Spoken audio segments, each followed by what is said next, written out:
পশ্চিমবঙ্গের রাজনীতি আবারও উত্তপ্ত। ধর্মতলায় টানা 5 দিন ধর্ণা দেওয়ার পর কর্মসূচি সাময়িকভাবে প্রত্যাহার করলেন রাজ্যের মুখ্যমন্ত্রী মমতা ব্যানার্জি। আর সেই সিদ্ধান্ত ঘোষণার পরেই রাজনৈতিক আক্রমণ শানালেন রাজ্যের বিরোধী দলনেতা শুভেন্দু অধিকারী। শুভেন্দু অধিকারীর বক্তব্য, মুখ্যমন্ত্রীর আর কোনো পথ ছিল না। তিনি নাকি নির্বাচন কমিশনকে চাপ দেওয়ার চেষ্টা করছিলেন, কিন্তু তা সফল হয়নি। তার কথায় শেষ পর্যন্ত আদালতের পর্যবেক্ষণের পরেই ধর্ণা তুলে নিতে বাধ্য হয়েছেন মুখ্যমন্ত্রী। এই মন্তব্যের পরেই রাজ্য রাজনীতিতে নতুন করে তর্ক বিতর্ক শুরু হয়েছে। শাসক দল বলছে এটি গণতন্ত্রের লড়াই, অন্যদিকে বিরোধী দল দাবি করেছে এটি রাজনৈতিক নাটক। এই ঘটনার পেছনে রয়েছে ভোটার তালিকা সংশোধন সংক্রান্ত বিতর্ক এবং সুপ্রিম কোর্টের গুরুত্বপূর্ণ পর্যবেক্ষণ। ফলে ঘটনাটি শুধু রাজনৈতিক নয়, প্রশাসনিক এবং সাংবিধানিক প্রশ্নও সামনে নিয়ে এসেছে। বাঁকুড়ায় কি বলেছেন রাজ্যের বিরোধী দলনেতা, শুনবো। इलेक्शन कमीशन ममता बनर्जी को कोई चारा नहीं थी, उनको धरना उठाना चाहिए था। इसलिए उन्होंने इलेक्शन कमीशन को डराने का कोशिश किया, वो कोशिश काम में नहीं आया। दूसरा, आज सुप्रीम कोर्ट में जो हियरिंग था उसमें टीएमसी का यही मतलब था, गोल्ड होटल लिस्ट में चुनाव होना चाहिए, वो भी मौका नहीं दिया सुप्रीम कोर्ट। इसलिए उनको अपने घर जाना पड़ा। ये कोई नया बात नहीं है, इसको गवर्नर से स्टेट सेक्रेटरिएट से भी अपने घर जाना पड़ेगी, देख लेना।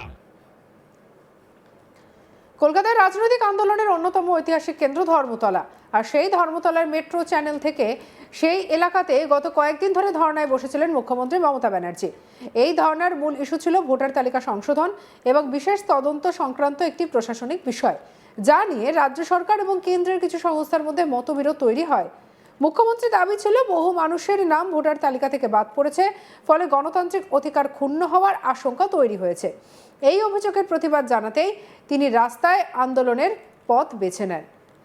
এই বিতর্কের কেন্দ্রবিন্দুতে ছিল সুপ্রিম কোর্টের এই শুনানি। মঙ্গলবার 10 মার্চ আদালতে মামলার শুনানির সময় একটি গুরুত্বপূর্ণ পর্যবেক্ষণ সামনে আসে। আদালত জানায়, নির্বাচন ঘোষণার পরেও যদি কারোর নাম ভোটার তালিকা থেকে বাদ পড়ে তাহলে তারা আদালতের দ্বারস্থ হতে পারবেন। এমনকি ভোটের আগের দিন পর্যন্ত বিশেষ ক্ষেত্রে নাম তোলার আবেদন গ্রহণ করা যেতে পারে। মুখ্যমন্ত্রী এই পর্যবেক্ষণকে একটি বড় সাফল্য হিসেবে দেখেছেন। তার মতে এতে সাধারণ মানুষের ভোটাধিকার রক্ষা করার পথ কিছুটা খুলেছে। ধর্নার মঞ্চ থেকে মুখ্যমন্ত্রী বলেন, বিচার পাওয়ার একটা বড় দরজা খুলে গিয়েছে। তিনি বলেন, মানুষের অধিকার রক্ষার জন্যই আমরা এই আন্দোলন করছি। আদালত বলছে ভোটের আগের দিন পর্যন্ত নাম তোলার সুযোগ থাকতে পারে, তাই সাধারণ মানুষের চিন্তার কিছু নেই।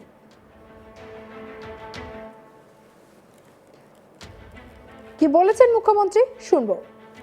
আপনারা আরেকবার বলুন, অভিষেকের যে প্রস্তাব, বিচারের দরজা যখন উন্মুক্ত হয়েছে তখন 5 দিন তো আমরা এখানে রাস্তায় আছি, আমি দরকার হলে 50 দিনও থাকতে পারি, ইলেকশনও আছে সামনে। তাহলে আমরা কি ধর্নাটা আজকের মতো টেম্পোরারি উইথড্র করতে পারি? তাহলে আপনারা যারা সাথ দিয়েছেন সারাক্ষণ, আমি তাদের কাছে ইভেন দোকানদার থেকে শুরু করে হকারদের থেকে শুরু করে, সামনে অনেকগুলো হোটেল আছে, অনেক বিজনেসম্যান আছে, অনেক ট্রেডার্স আছে, অনেক দোকানদার আছে, তাদের সবাইকেই এই কদিন আপনাদের আমরা ব্যস্ত করেছি। তার কারণ আপনাদেরও কান হয়তো কখনো কখনো কান ঝালাপালা হয়েছে, কিন্তু আমিও সারা রাত আমারও কান ঝালাপালা হয়েছে বিভিন্ন শব্দে, বিভিন্ন আওয়াজে। সুতরাং ওটা আমার কাছে ম্যাটার নয়। আমি এখানে 26 দিন অনশনও করে গিয়েছিলাম সিঙ্গুরের ব্যাপারে পণ করে। আর দেখুন কীরকম ইতিহাস মিলিয়ে দিয়েছে। সিঙ্গুরের সময় যে লোকটা জোর করে চাষিদের জমি অধিগ্রহণ করেছিলেন, সেই লোকটাই আজকে ইলেকশন কমিশন এখানে তাকে ডেপুটি ইলেকশন কমিশনার না কি যেন একটা পোস্ট দিয়ে পাঠিয়েছে। আর সিঙ্গুরের আন্দোলন, নন্দীগ্রাম আন্দোলনে তৃণমূলের জয়যাত্রা এইখানকার মঞ্চ থেকে শুরু হয়েছিল। এবং আগামী দিনেও জেনে রাখবেন, হিস্ট্রি কিন্তু রিপিটস হয়, ইতিহাসের পুনরাবৃত্তি হয়।